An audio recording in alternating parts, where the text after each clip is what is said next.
बिस्मिल्लाहिर्रहमानिर्रहीम। अस्सलाम वालेकुम। आज हम बनाएंगे चिकन मलाई बोटी। आप इसे चिकन मलाई टिक्का भी कह सकते हैं। ये बहुत मज़े का और जूसी बना है।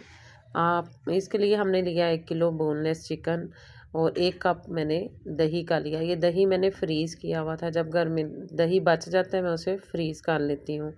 तो ये फ्रीज़र से दही को निकाला है इसी तरह से। अब इसके लिए लहसुन, अदरक और हरी मिर्च ली हैं। इनका पेस्ट बना लेना है तीनों चीज़ों का।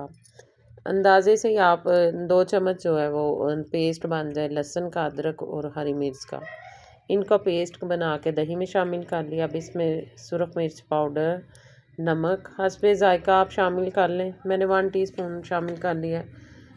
ये हल्दी, खुशक धनिया पाउडर और दड़ा मिर्च थोड़ी सी, गरम मसाला और ज़ीरा पाउडर, ये सब कुछ शामिल करके अच्छी तरह इसको दही में मिक्स करना है। इसके साथ ही तकरीबन 1 कप के करीब मैंने मलाई ली है, यानी क्रीम ली है। आप घर में जो मलाई है दूध की वो भी फ्रेश भी ले सकते हैं, लेकिन मैंने क्रीम का लिया। किसी भी पैकेट की आप क्रीम यूज़ कर सकते हैं।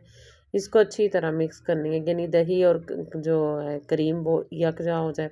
अब इसमें हमने शामिल कर देना है चिकन।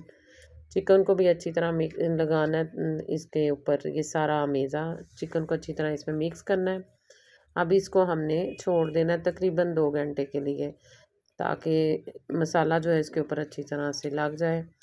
अब एक नॉन स्टिक पैन लिया, उसमें थोड़ा सा हमने शामिल किया कुकिंग ऑयल और इसमें शामिल कर दिया ये चिकन।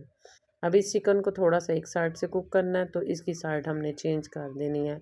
अब इसको ढक्कन दे देना है और वक्फे से इसको हिलाते रहना है। तकरीबन 15 मिनट लगते हैं। ये चिकन इतना मज़े का रेडी हो गया है, देखें जी, मज़ेदार सा हमारा चिकन मलाई बोटी तैयार है।